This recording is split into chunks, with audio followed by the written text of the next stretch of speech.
observadores, bem-vindos a mais um episódio do Observa aí, o podcast semanal do Observatório Nacional de Segurança Viária. Eu sou Rodrigo Ribeiro, Head de Comunicação e Marketing aqui do Observatório. Eu sou Paulo Guimarães, CEO do Observatório. Eu sou Pedro Borges, Head de Mobilidade Segura do Observatório. E hoje a pauta concentrada na agenda do Observatório está bem cheia, né, Paulo? Tem uma agenda, tem novidade toda semana. E essa semana, ou no episódio de hoje, né? A gente acabamos de fechar, né, Rodrigo? Numa reunião aqui logo cedo. Tem uma novidade muito interessante, super legal do Maio Amarelo. Fala mais ou menos o que é já ou não? Uma pessoa que vai participar do Maio Amarelo. Pessoa bem conhecida. Bem conhecida. Pode falar já que ele vai ser o embaixador, mas não pode falar quem que é, né? Então, ou embaixador ou a embaixadora, não sabe, né? Embaixadora tem isso, não é igual presidente, né? Não, deixa aí, não, já que a gente fala sobre, né, Paulo? Tivemos grandes embaixadores já no histórico do Maio, né? Os mais recentes aí, o Lima Duarte, Cafu. E tivemos o próprio Tarcísio, né? Na última. São Paulo. Isso. Então, enfim. Vamos falar um pouco da agenda, depois a gente volta no assunto Maio Amarelo. Para ver se a gente vai contar ou não. Isso. Bom, ontem nós tivemos um webinar, mais um, né, Pedrão? Mais um aí, o webinar a gente tem mantido aí no mínimo um por mês. No mês de março. Isso. E o de ontem o assunto foi a placa Mercosul, a gente tem até um episódio aqui do Observa aí, a gente falou um pouco já da placa Mercosul, de alterações ou não, até de um projeto de lei que está em tramitação lá na Câmara. Mas o que vocês trouxeram ontem nesse webinar, Pedro? O webinar ele foi exatamente sobre isso, sobre essa evolução das normas e como que acabou virando essa salada de vários padrões de placa, né, nos veículos do Brasil. Então foi um webinar em parceria com o IBD Trânsito, que é nosso parceiro aqui no Observatório, tem um acordo de cooperação técnica. Um trabalho apresentado pelo Danilo Costa, que é presidente do IBD Trânsito. Também tivemos participantes como convidado o diretor do Detran Espírito Santo, que é o Givaldo Vieira, e o Ivano Inácio, que daí representando mais a parte da iniciativa ali privada. Ele é o presidente da Associação Nacional de Estampadores de Placas de Identificação Veicular, a ANEPIV. Então foi uma discussão bem legal ali, várias frentes falando sobre o mesmo assunto, e eu acho que valeu a pena todo o debate que foi levantado ali. E umas coisas a gente fala Brasil, todos os países também têm essa característica, mas o Brasil é muito estranho, né? Tem tanta norma e o histórico de identificação veicular no Brasil, a gente já teve tantos padrões diferentes que hoje é totalmente despadronizado, de tanto padrão diferente que tem hoje rodando aí na rua, aí nas rodovias, enfim, na área urbana do Brasil. E aí ontem me fizeram uma pergunta depois do webinar, né, que eu vou repassar essa pergunta para o Pedro, eu já sei a resposta, mas até para quem ficar com essa dúvida. O que isso tem a ver com segurança viária? Né? O que modelo de placa tem a ver com segurança viária? Né? E tem, já é esse webinar é um desdobramento de outro assunto que a gente já tratou aqui, sim, Pedro. É a fiscalização. Então, o jeito que o poder público fiscaliza e depois pune, entre aspas, as pessoas que cometem essas infrações, é tudo feito pela placa do veículo. Então, se a identificação veicular não estiver em dia, não tiver num padrão correto ou que seja mais eficiente, a fiscalização acaba não sendo 100% eficiente também. Que tinha um dado, né? Não vou lembrar de cabeça, mas mais ou menos, né, em média, 50% dos veículos que são flagrados em excesso de velocidade nos equipamentos de fiscalização eletrônica do Brasil inteiro não são devidamente autuados por uma falha na identificação veicular. Placa ilegível, fora do padrão, essas coisas assim. E isso é muito interessante, né? Falando um pouco de conceito de fiscalização, o Brasil, ele adota a fiscalização do veículo. Então, quem é fiscalizado é o veículo e não a pessoa. E aí você tem alguns desdobramentos dessa fiscalização na pessoa, né? No condutor, no embarcador, dependendo do tipo de infração. Diferente de países como, por exemplo, a Suécia, né? Que fiscaliza a pessoa. E qual que é a diferença nisso? Acho que a gente já conversou sobre isso um pouco nas outras vezes. Excesso de velocidade, por exemplo. A Suécia só aplica uma multa de excesso de velocidade se ela identificar quem foi o condutor.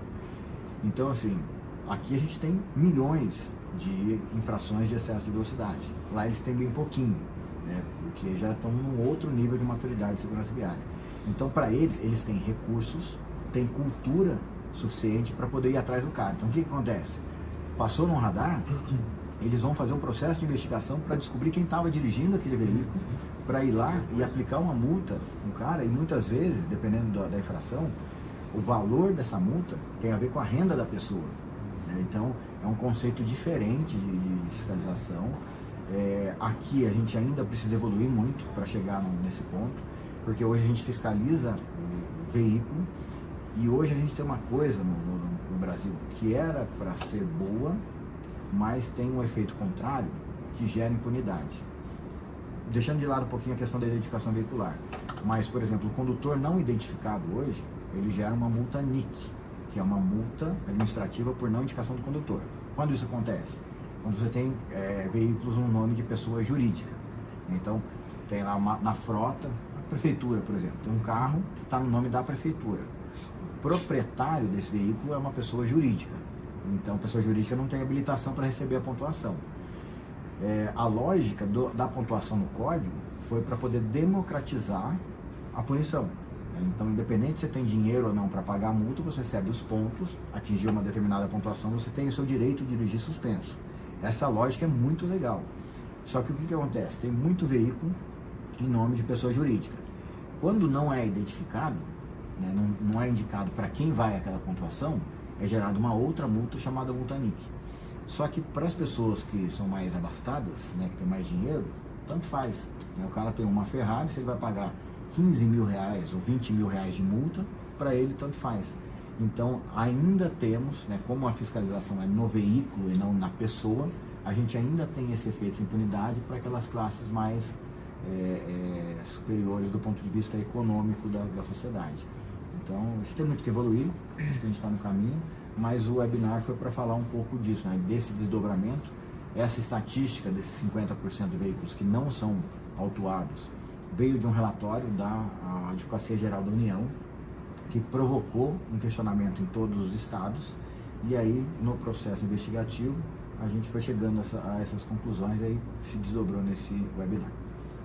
E qual que foi o material ali, o conteúdo que a gente acabou disponibilizando depois, Pedrão? Foi um paper que o Danilo escreveu, então, sobre esse assunto, e já está lá disponível no site.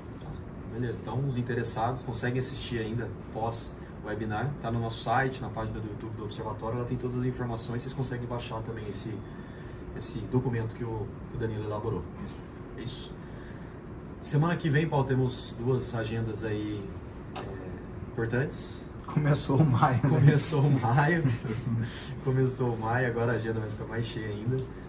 Na verdade são 3 agendas. 3 agendas, porque a gente tem uma agenda importante na quarta-feira, dia 3, que é a reunião do Conselho de Mantenedores. Então, nesta reunião, a gente marca a transição de ciclo. Então, o que é isso? A gente tem o nosso, entre aspas, ano fiscal, né? A gente sempre adota o maio como um mês de referência para a gente fazer as nossas viradas. Então, o ciclo de mantenedores, que compõe inclusive o nosso conselho consultivo, ele se encerra em maio. Maio a gente anunciou o ano passado no evento de destaques, então maio é nosso mês de referência. Essa reunião é importante por quê? Porque ela marca a transição desse ciclo, né? Então a gente tem empresas entrando, empresas saindo desse ciclo, e é uma reunião que vai estar todo mundo, tanto aqueles do ciclo anterior, quanto do novo ciclo de mantenedores que vai até maio do ano que vem. Qual que é a novidade para esse ano, para esse ciclo de mantenedores? A gente produz as campanhas no Maio Amarelo e a gente sempre produziu com base em recursos de patrocínio. Então a gente tem todo o nosso processo aqui, e quando chegava próximo a maio, a gente desenhava a campanha e corria atrás de patrocínio. Para esse novo ciclo de mantenedores, a gente incorporou dentro das contribuições, né, porque os mantenedores, para quem não sabe, são grandes empresas, entidades que apoiam o Observatório financeiramente, então eles contribuem com uma espécie de anuidade para o Observatório, para a gente poder estruturar os nossos processos, enfim, fazer os nossos projetos de pesquisa, e compõem o nosso conselho. Então eles estão, o que a gente fez esse ano é incorporar a campanha dentro desse recurso que está sendo disponibilizado pelos mantenedores. Então automaticamente, quem é mantenedor social do Observatório já é realizador e patrocinador da campanha do Maio Amarelo desse ano. E aí, Nesse sentido, a gente vai apresentar uma van premiere para os realizadores de como é que ficou a campanha desse ano. Então, tem muita gente perguntando quanto que disponibiliza, quanto que sai material. Semana que vem, eu acho que até antes dessa reunião, a gente já vai disponibilizar os posts para as prefeituras começarem a fazer os seus processos de comunicação. E aí a gente faz essa van premiere na reunião do Conselho de Mantenedores. E depois, no dia 4, que é na quinta-feira, a gente tem um painel. Estamos aqui com efeitos especiais, tudo programado, né? Porque tá chovendo muito, eu acho que tá com cara que vai dar uma caidinha aqui. Mas como a gente não tá online aqui, eu acho que com a luz de velas a gente consegue terminar. Sigamos. Mas aí no dia 4, dia 3 à noite, 4 e 5, lá em João Pessoa, tem o END, que é o Encontro Nacional de Detrans. Então a gente tem um painel lá no dia 4, onde a gente apresenta oficialmente a campanha para todos os Detrans e órgãos públicos que vão estar lá presente, que é o público principal desse evento. Isso na quinta. Na sexta-feira, em paralelo a esse evento, então, ó, o que está acontecendo, a João Pessoa tá bombando.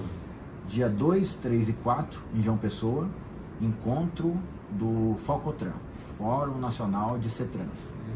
Depois, no dia, então 2, 3 e 4. No dia 3, 4 e 5, Encontro Nacional dos Detrans. E nos dias 4 e 5, Fórum Nacional de Secretários de Mobilidade. Lá também? Lá também. Que isso? O que não está rolando lá? Exatamente. Quer falar sobre segurança no trânsito, gestão de trânsito? Vai para João Pessoa semana que vem. Parabéns, hein, pessoal de João Pessoa. Parabéns, pessoal de João Pessoa. Caramba. Então é isso que está acontecendo. Então, eu até estou me organizando aqui do ponto de vista de agenda, porque eu recebi um convite do Fórum Nacional e exatamente no horário que eles proporam a minha participação lá no painel do Fórum Nacional, eu vou estar apresentando a campanha na ND. Mas de qualquer forma, na sexta-feira, eu estou lá com os secretários de mobilidade do Brasil inteiro, secretários municipais principalmente, também para poder promover o Maio Amarelo desse ano, fazer essa mobilização e engajamento dos municípios. Bom, então você já... Vou continuar falando de eventos, então. Vamos continuar falando de eventos? Você está falando isso porque você fez uma entrega, né? Não preciso mais te cobrar, né, Rodrigo? Não, o episódio não acabou ainda, Paulo. Ainda dá tempo de você me cobrar. Ainda dá tempo de chegar. Mas fala aí um pouco então, Rodrigo, sobre eventos. Bom, enfim, a gente criamos aí mais um espaço no site do Observatório, né? Toda semana tem novidade no site, né? E aí, enfim, já era uma demanda, né? O Observatório já tem uns eventos próprios, né? Principalmente as grandes campanhas. O seminário é um deles, né? O quarto seminário de mobilidade humana, segura e sustentável e a abertura internacional do Maio. Então, o Maio já é o que a gente realiza, o Destaques também, então são os dois principais, além da Semana Nacional, enfim, as principais campanhas. Mas a gente tem vários outros eventos que a gente participa, né? Alguns deles são os que você citou aí. Então a gente decidiu reunir, né? E a gente sempre é demandado também, né, Paulo? O que o Observatório está organizando, o que o Observatório vai participar, quais são os eventos que o Observatório está presente. Então a gente decidiu reunir todos esses eventos aqui numa página dentro do site. Então os interessados podem procurar aqui na aba de comunicação, vai estar ali eventos, e aqui a gente descreve, né? A gente traz aqui os eventos, os principais aí, próximos eventos programados. Isso não é uma agenda de eventos do setor, é uma agenda de eventos ou promovidos pelo Observatório, ou que tem o Observatório como co-produtor, Exato. Apoio institucional. E temos alguns interessantes aqui, né? O Encontro Nacional de Detrans, que a gente falou, e a gente coloca também os eventos que são abertos, né? Porque a gente, por exemplo, a reunião de mantenedores não está aqui porque é uma reunião, é um evento fechado. Mas a gente tem então o Encontro Nacional de Detrans lá em João Pessoa. A gente vai ter um simpósio de medicina e emergência e trauma, que é promovido pela Unicamp, pela Liga de Trauma, que vai ser no dia 19 e 20 de abril. É uma sexta e um sábado, lá em Campinas. A gente participa também. Aqui também a gente tem um lançamento do Maio Amarelo. Pode falar. Na edição do ano passado, não sei se tinha esse nome, não sei se era o mesmo evento. Era o pré-coach. Né? Era o pré-evento que eles faziam antes do congresso da Liga de Trauma. Que o Pedro palestrou lá. Mas, depois a gente tem no dia de 28 a 30 de abril, lá em Estoril, em Portugal, a apresentação do Maio Amarelo na Europa. Então, a gente fazendo isso em Portugal. Já tem não vou lembrar, mas acho que já tem mais 3 países além de Portugal. Isso é um movimento também feito pela comunidade médica, né? O pessoal da medicina. Então o que vai acontecer lá? A onda amarela. Então a gente tem mais ou menos 40 estudantes de medicina que estão indo em missão lá para Portugal. Estão fazendo uma camiseta. Você chegou a ver a camiseta? Já. Uma camiseta Brasil-Portugal.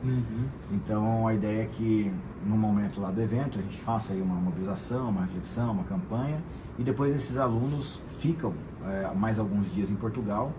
Eles vão visitar várias cidades. Eu ia falar cidade pequena, mas quase toda cidade lá é pequena, né? Mas se colocando à disposição ali para fazer intervenções, para deixar o tema evidente.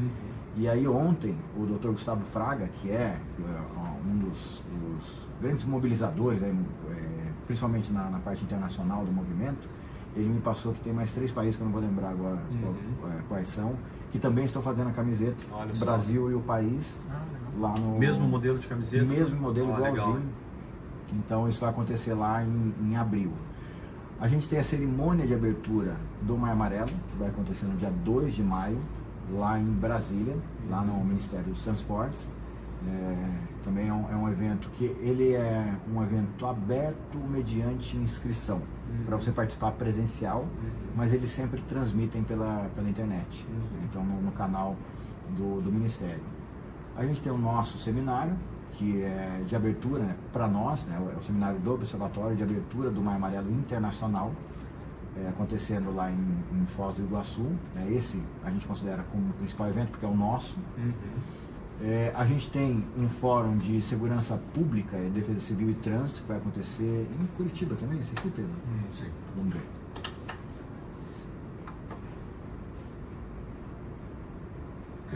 Curitiba.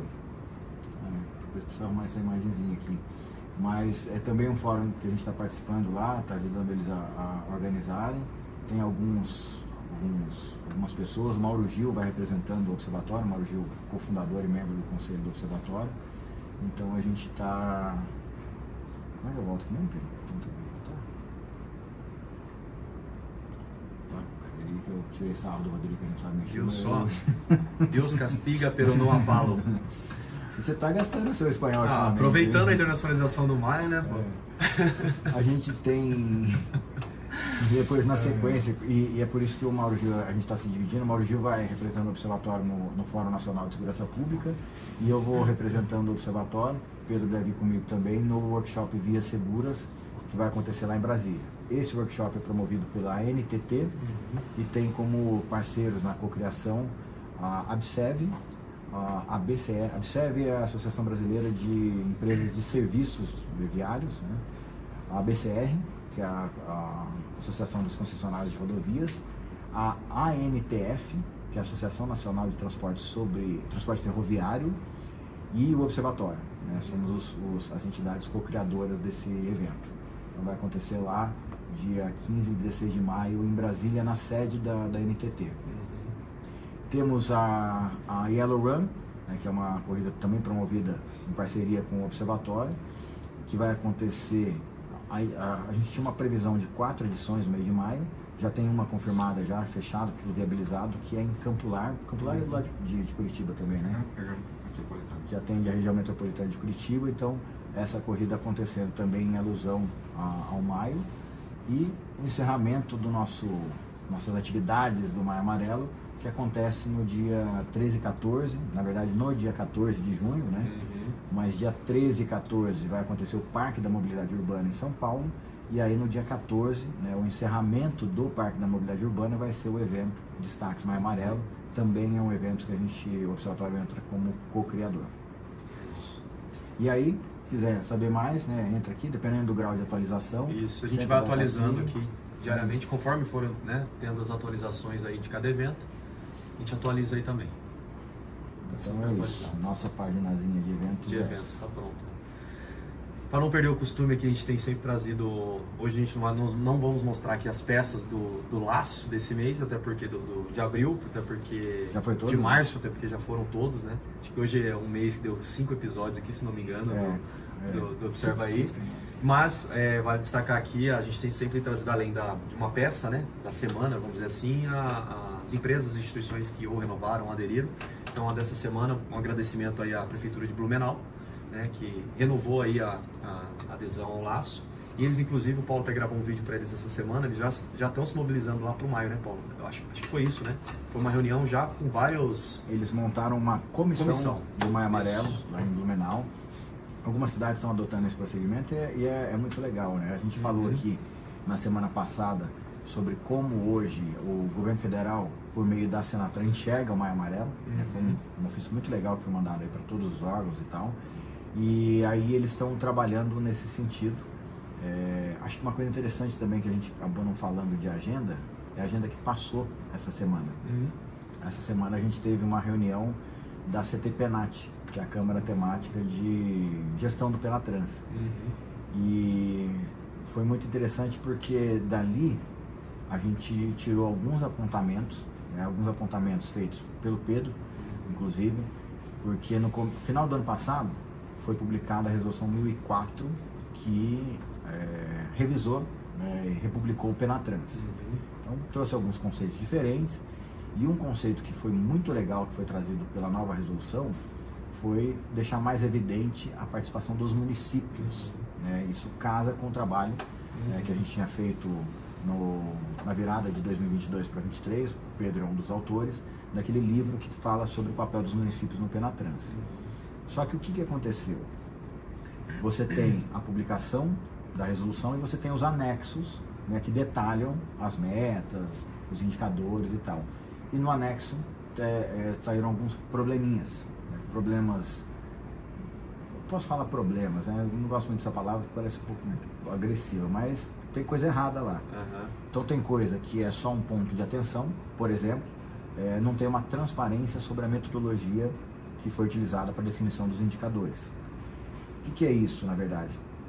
O conceito de transparência, ele demanda que você possa acessar uma informação, então a informação tem que ser acessível e replicável. Então qualquer pessoa com capacidade técnica deveria acessar essa metodologia e reproduzir os cálculos e chegar no mesmo resultado. E para isso a metodologia tem que estar transparente. Então não está, gente, isso não fez parte do anexo. Um outro problema, isso é problema mesmo que foi encontrado lá, é que foram definidas algumas metas de redução de vítimas para as rodovias. Isso é muito legal. Só que a forma como essa meta foi definida, ela está equivocada a princípio. A gente acha que ela está equivocada porque a gente não acessou a metodologia. Na verdade, a gente tem certeza que está equivocada, né? Porque ela usa mortos por 100 mil habitantes. E você não consegue identificar quem habita na rodovia. As pessoas habitam nos municípios. Então é um índice que não pode ser aplicado para a rodovia. Deveria ser aplicado ou o número absoluto, ou o índice por fluxo veicular, outras formas de olhar. É uma coisa que a gente sempre fala aqui, eu, Pedro, todo mundo que trata disso, é que também você não pode limitar o seu olhar a um único indicador. Então, o trabalho de uma visão mais ampla é importante, porque para determinadas análises o número absoluto é o que mais importa, para determinadas análises a relação de vítimas por frota, de vítimas por população. Mais recentemente a gente está tentando trabalhar vítimas por exposição, que é a mortes por 1 bilhão de quilômetros rodados. Então tem esse probleminha também na questão das rodovias. E uma outra coisa, que era a grande expectativa do Pedro, as metas dos municípios, né? Falaram tanto dos municípios, enaltecendo, puxando o papel dos municípios, todo o trabalho Penatrans com os municípios, e não foram estabelecidas as metas para os municípios. E por que isso é importante? Porque a gente tem feito um trabalho, o observatório, os DETRANS, todo mundo, de engajamento dos municípios para municipalização e adesão ao Penatrans. E é muito importante você deixar claro para o município qual é a sua responsabilidade e qual é a sua meta. Porque senão fica uma coisa vazia. Vem com a gente, mas tá bom. Mas por que eu vou e para fazer o quê? Então, é a sua competência e a sua meta. Então a gente apresentou isso lá a gente pontuou essas questões lá na CTPNAT. Teve um problema sistêmico também, porque como teve uma reconfiguração dos produtos do Penatrans, dos pilares, o dashboard, o painel Penatrans, que é uma ferramenta que você acessa lá no site da Senatran para poder acompanhar a evolução do Penatrans, está desatualizada.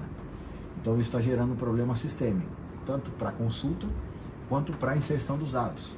Então, Detran, município, tem a atribuição e a responsabilidade de entrar nesse painel e colocar os seus dados ali sobre os produtos e ações que são definidas no Penatrans. E eles não estão conseguindo fazer isso, porque a legislação virou, mas o sistema ainda não está adaptado.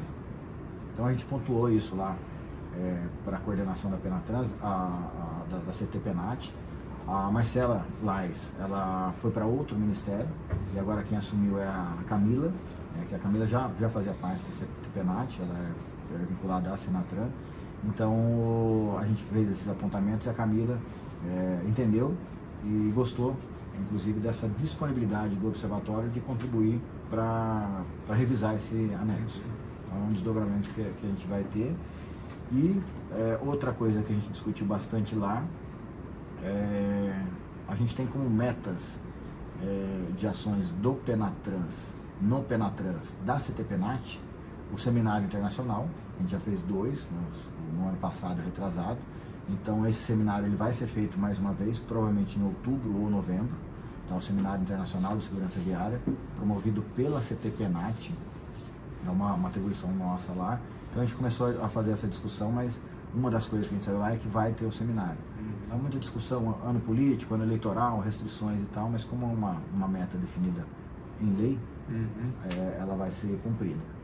Tem outras coisas que a gente discutiu lá, que aí ficaram em avaliação. Em março de 2025, a gente tem a 4ª reunião global interministerial de segurança viária de alto nível, o nome comprido pra caramba, que vai acontecer no Marrocos, em março. E aí uma das sugestões que o Observatório levou para a CTPNAT é que a Senatran tenha uma participação maior nessa reunião. Porque o que acontece? A fonte oficial de dados do Brasil é o Ministério da Saúde. Então essa reunião é promovida pela Organização Mundial de Saúde e por isso o vínculo com a saúde. Só que a gente tem no Brasil um órgão máximo de trânsito, que é a Senatran.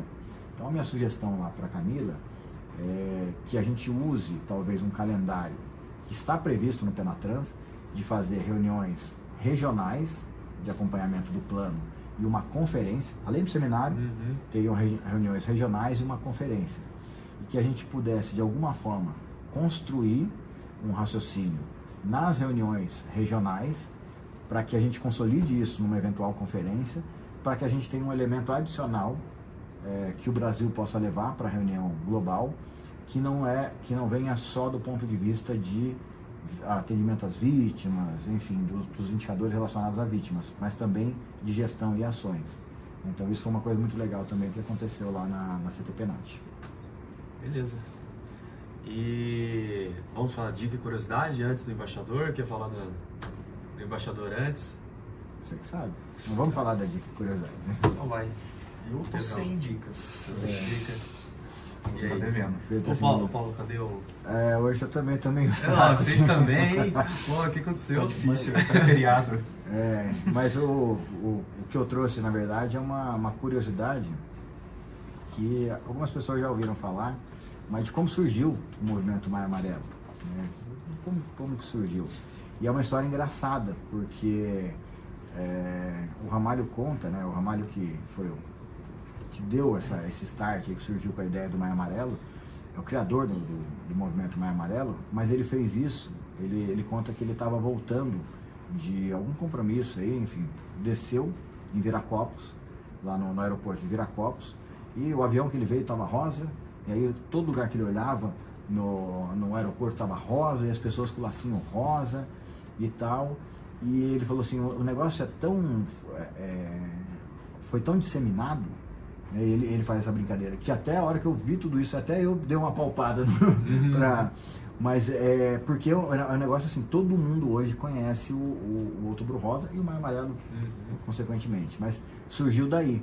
surgiu da ideia de, poxa, vamos pensar num movimento social que mobilize, que coloque o assunto para a sociedade, porque até então, antes do Maio Amarelo, o assunto só era discutido no âmbito do poder público, de quem trabalhava diretamente, né, com gestão de trânsito. E hoje o Maio Amarelo conseguiu trazer isso para a sociedade. Então você vê empresas, entidades, meios de comunicação, gente que não tem nada a ver diretamente com o ecossistema de segurança viária, falando de segurança viária durante o mês de maio. Então foi assim que surgiu. A gente resolveu adotar os mesmos padrões que são utilizados. Então o laço, né, que representa as causas sociais, o amarelo, que representa a atenção, né, a cor de atenção que é definida na legislação de trânsito, e o mês de maio, porque foi o mês onde foi decretada a década mundial, a primeira década mundial de ações pelo trânsito. Então, curiosidade dessa semana, como surgiu o movimento Maio Amarelo. Isso foi lá em 2014. 2014. José Aurélio Ramalho.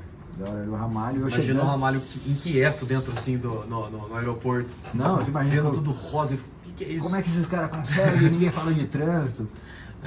E foi muito legal. Você imagina eu nessa época, que isso aconteceu ainda, esse insight dele foi em outubro de 2013. Eu cheguei no observatório, acho que em janeiro, fevereiro de 2014. Nossa, E aí imagina, eu sempre fui poder público, prefeitura, quadrado, cabeça quadrada, olhar quadrado, chegando lá e um maluco falando, não, que nós vamos fazer um movimento social, vai mobilizar o Brasil. Eu falei, mas abracei que tava lá, né? Vestiu a camisa. Chegou onde chegou, né? Chegou em 30 países. Não, o Pedro não trouxe a dica, mas você quase trouxe aí. Por quê? Véspera de feriado, acho que vale um recado, né? O de sempre para todo mundo, né? Quem vai pegar a estrada, são poucos feriados prolongados esse primeiro semestre, né? Temos mais um nessa semana, então fica como dica para todo mundo, acho que se atentar aí à manutenção dos veículos, a se programar para viajar. O tempo aqui na região sudeste está meio chuvoso, então atenção redobrada aí nas rodovias nesse período de chuva, e que quem vá viajar, que faça uma viagem tranquila e segura. Uma dica que eu sempre dou para viagens, mesmo você sabendo para onde você vai, se tiver condição de usar o aplicativo de roteirização, o Waze, Google Maps, enfim, esses mais conhecidos, você fica sabendo dos problemas que você pode eventualmente encontrar pelo caminho. Então é muito importante ter esse feedback, que é um modelo colaborativo, né? As pessoas estão indicando, lá na frente tem um problema, tem enfim, uma ocorrência, então acho que é uma dica importante. Inclusive os apps agora, eles colocam uns alertas de chuva também. De chuva, dependendo da rota que você coloca. Então é uma boa usar. Beleza. Último assunto? Último assunto? Vai. Qual que é o último assunto? Quem será? Pode Quem falar será? agora? Não, a gente fechou, acabamos de consolidar uma parceria que foi muito legal, que já aconteceu outras vezes, mas a gente definiu o embaixador do Maio Amarelo esse ano. Vai ser o César Urniani, já é parceiro do observatório, enfim, um cara super relevante para o meio, e que vai nos ajudar a fazer essa conexão dos fãs do automobilismo, vamos dizer assim. Quem acompanha o César gosta de carro, gosta de automobilismo, e é muito legal, porque geralmente quem gosta de automobilismo tem um certo vínculo com velocidade, com adrenalina, e a função do César vai ser poder aproveitar toda a sua relevância nas redes sociais e no tema, para poder puxar para esse público a questão da conscientização, a questão da reflexão para a segurança. Então, assim, quer cometer excesso de velocidade, tem lugar para isso, vai para a pista, acompanhamento profissional, enfim. Então é um pouquinho dessa relação que a gente está trazendo para o Maio Amarelo desse ano, e o César aí super disponível, vai participar de algum desses eventos que a gente está programando, ele vai participar com a gente e vai ser o garoto propaganda, aí, o embaixador do Maio Amarelo 2024. Beleza, um agradecimento especial ao César. É isso aí. Encerramos algo mais, Paulo, para a agenda? Não, acho que não, até falando... Só trouxemos tudo aqui já da próxima semana. Falando um pouco mais do César, a gente tem os conteúdos de maio, vão contar com a participação dele. Inclusive a gente está fazendo uma previsão para o Prosa de Trânsito do mês de maio, também a gente conhece um pouco da trajetória e da carreira do César. Então logo mais teremos essa gravação aí e disponibilização para o nosso público. Beleza. Então é isso, encerramos mais um episódio aqui do Observa Aí.